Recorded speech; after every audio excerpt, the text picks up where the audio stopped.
Hi, I'm Andrew, the Young Adult and Media Librarian at North Brunswick Public Library. I'm recording this in April. April is Autism Awareness Month. And autism is, of course, people say is a spectrum of conditions. And we'll look today at a book, Invisible Differences, the story of Asperger's, adulting, and living a life in full color. What we'll learn. From reading this, you'll learn a little bit about Asperger's, which is part of that spectrum. Very often, people with Asperger's syndromes are very high functioning people who can hold jobs and have have social connections with people, things like that. And this has an interesting pedigree of who the creators are. Right, we have Julie Deschet wrote the story, and it's very much, and she describes this book as being very much autobiographical. The protagonist, Marguerite, seems to be very much like Julie Deschet. It was adapted, illustrated, and adaptation, illustration, and colors by Mademoiselle Caroline, inspired by and in full collaboration with Fabienne Valse, and translated into English by Edward Vasley. So there's a lot of people who went into this. Is the first English translation. So Julie Touchet, she's a well-known person who very well educated person who talks about this. Now, Marguerite, as you may have figured out by now, lives in France. And she has her life, she has a routine.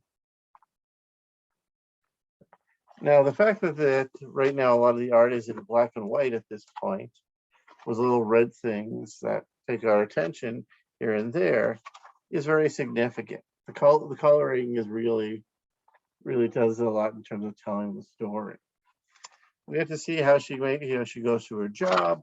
She has her routine, and we see the distractions.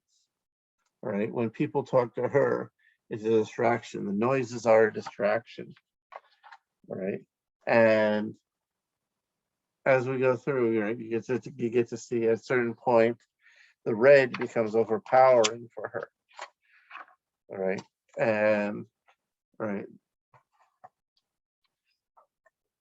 right. Right. It's in this case, the red of conversation, of idle chatter that becomes, an obstacle for her to get through her day. Right.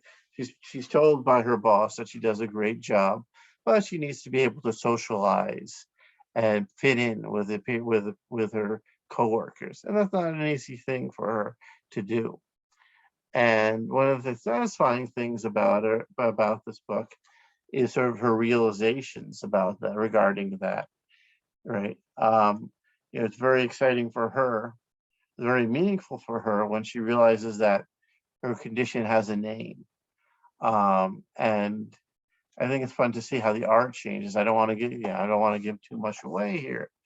But I think, but there is a lot of hope in this book. I think that's reasonable for me to tell you.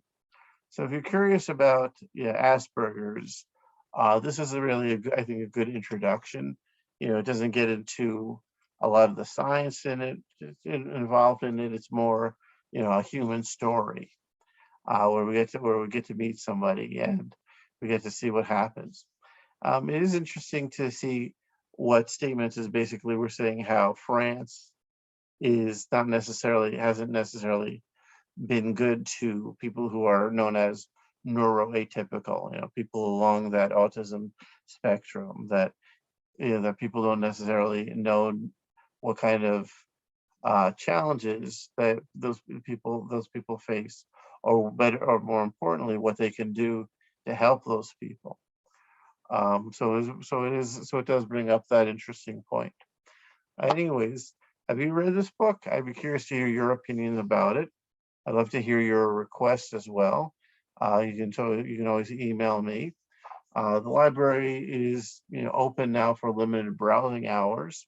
Of course, you can still place holds on it. You can still go to our website, place a hold for either for contactless pickup, if you don't necessarily want to go into the library itself, or if you just want to save time, you can do it that way, or you just want to make sure that the book is available for you.